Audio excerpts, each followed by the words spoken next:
Okay, Oliver Burdick says, breaking, Noah's Ark is literally just sitting there in Turkey and people still don't believe the Bible is true. What? Okay, first That's off... news to me. First off, I actually take issue with his use of the word breaking, because this It can't be breaking if it's been there forever. Well, I mean, it was... If they just found it, that could be breaking. But, like, this Ark was found by Ron Wyatt in, like, the 1980s. Mm-hmm. That's not breaking. Like, you can see the pictures are comparing it to, like one is a recent picture and one is from when it was found in the 1980s or whatever.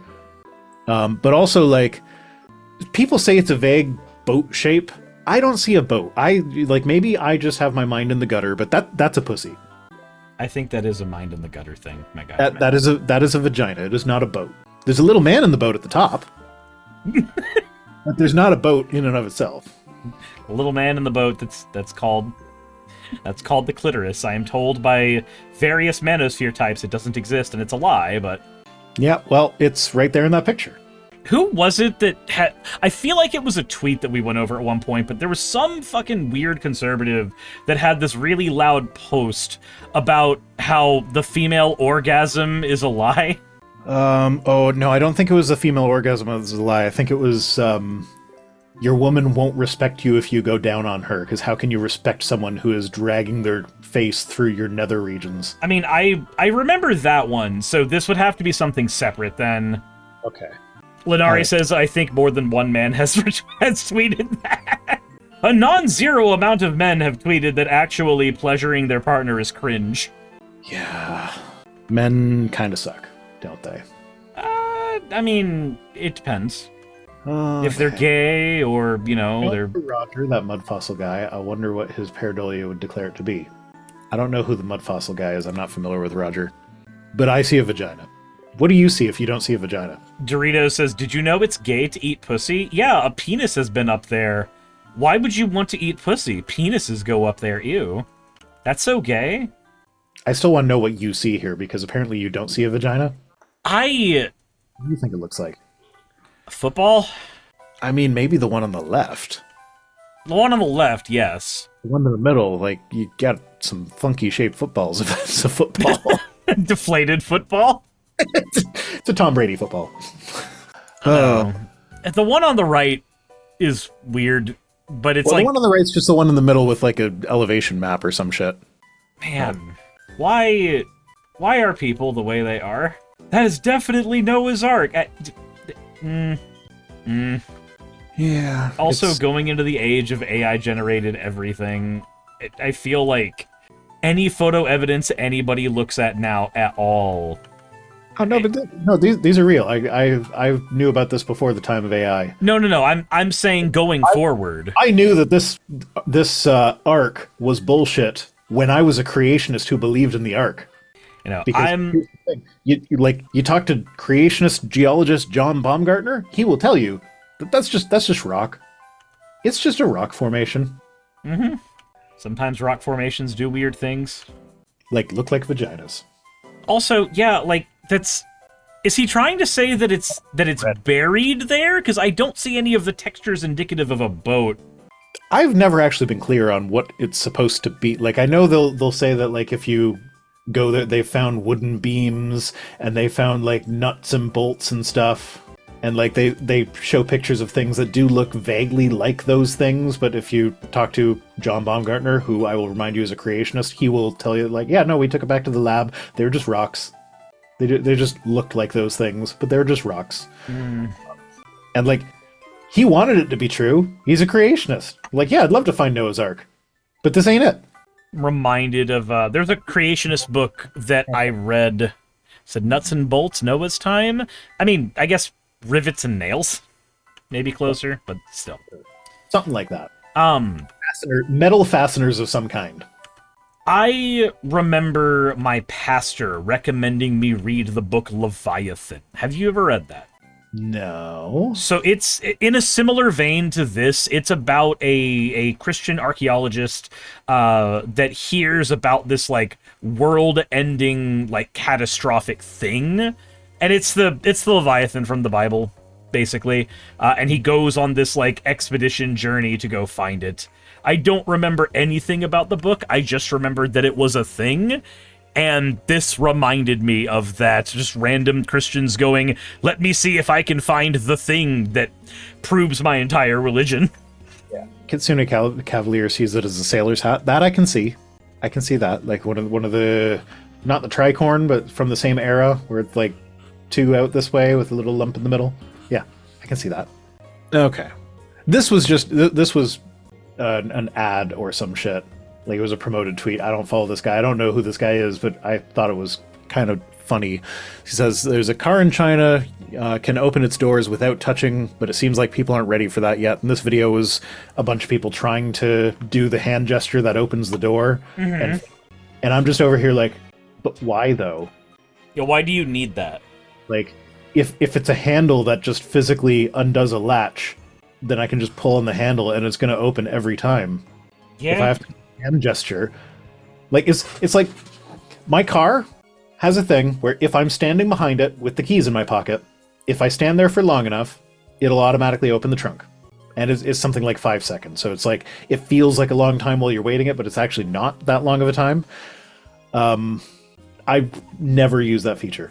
I always just push the button because it's a button that just does the thing, and it works every time. And I have played around with the automatic thing, and like sometimes it works, sometimes it doesn't. Sometimes it does it when I don't want it to do it. But the button just does what I want it to do every time.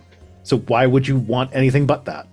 Yeah, it's also why, like, so is it all EVs basically that have the recessed handle that pops out?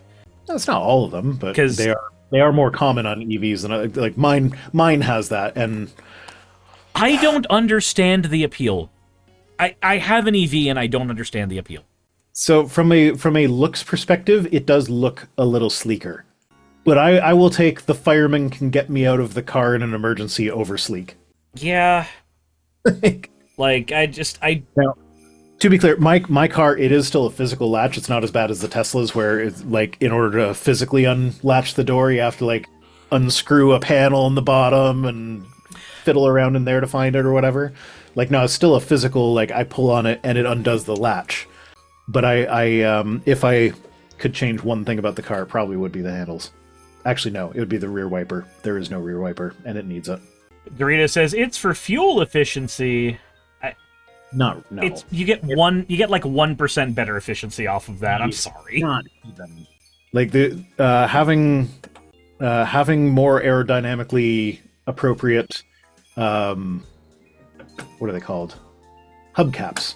Having more aerodynamic hubcaps gets you like a 2% boost. And 2% is actually significant enough that it's worth it. But like the amount that the handles are going to give, like, no, I do not believe that it's even measurable.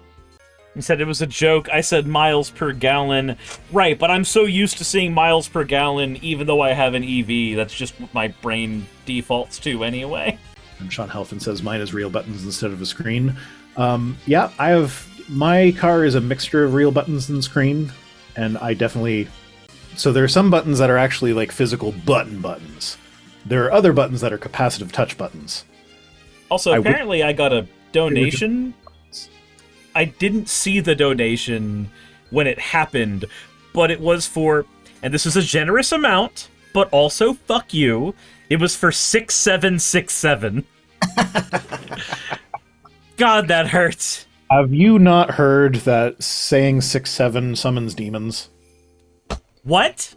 That was in the video I was telling you about of the lady who had I don't remember if this was on stream or not, but the Cult of the Lamb knockoff AI companion thing. Yeah, that was one of the TikToks that she found. Was there was a Christian lady talking about how 6-7 summons demons because in Hebrew 6 is this word and 7 is that word, and the hand motions are like a dance, and the 6-7 is like a song, and so you're doing a song and dance to summon the demons. Okay, that's trying so hard. I feel like, and so this is not my idea. This came from the person whose video I saw it in, who I didn't realize I was going to talk about her so much in this, or I would have made a note of it so I could tell you all. But she thought that maybe she's just tired of hearing her kid say 6-7 all the damn time. It's like, you know what, kid? It's demonic. You're not allowed to do it anymore because it summons demons. Do you want to summon a demon? No? Didn't think so. Stop saying it. Fucking hell. I mean, okay, so... Honestly, I can see the appeal of that. I just say, fuck it, sure, I'll summon a demon. What's the worst it's gonna do to me? It's not gonna do anything worse than, like, the fucking country is already doing in general. I use reverse... It may even be an improvement. So I use reverse psychology. My kids almost never do the 6-7 thing anymore because I started doing the 6-7 thing. Yeah, you've made it not cool anymore. Dad does it, it's not cool. So, yeah. And when I do it, they roll their eyes. And, oh, Papa. It's like, yeah, that's how it feels every time you do it. Oh my god, 6-7. Oh. Rook Sharks? Maybe? I don't know. It was a channel that I have not seen before, and I'm bad at remembering things. That using the slang wrong is so effective. I mean, again, I'll say the same thing I've said before about this. And got so far, in the end, doesn't even matter. Sorry, that's a song from when I was. I also like Linkin Park's Hybrid Theory album. I think it is pretty swell. Hot diggity, my dog.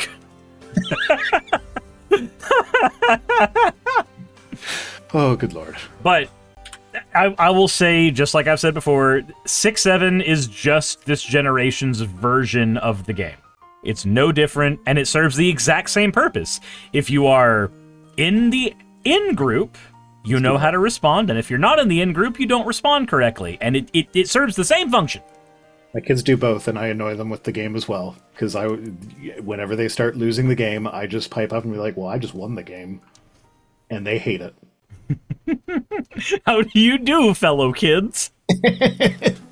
Hey, you made it to the end. I want to give an extra thanks to the patrons who allow me to do this full time.